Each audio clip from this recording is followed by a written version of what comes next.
Sir Judge Aquino is recognized. You may proceed, sir, when you're ready. You have 2 minutes.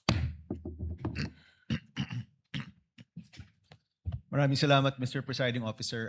Isang tanong lang po kay Director Matibag.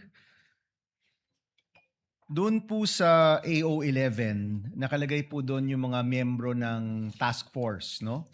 At yung isang miyembro po doon ay mula sa Transnational Crime Division.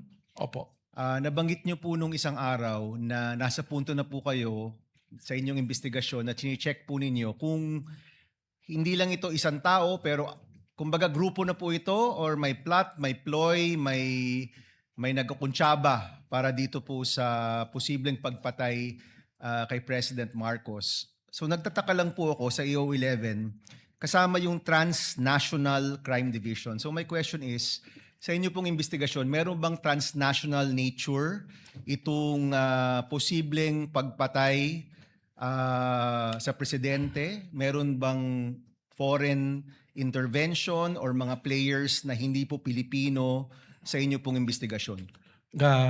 Yan po ay isang sa purpose talaga kung bakit namin isinama para alamin kung sino po. Alam naman po natin, para patayin ng isang presidente, hindi po isa o dalawang tao lang nag-uusap dito. You need yung kakayahan mo, yung capacity doon po pumapasok. Kailangan ng pera, kailangan ng network, kailangan ng tao.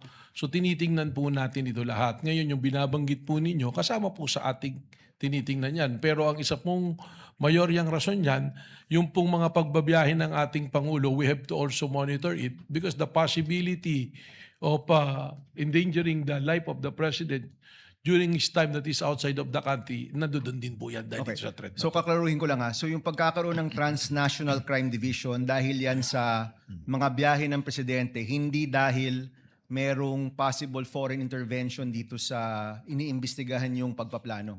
That is also an angle being considered but that's not the main reason po. Alright, salamat. Salamat po. Thank you, Senator Judge Aquino. Senator Judge Padilla.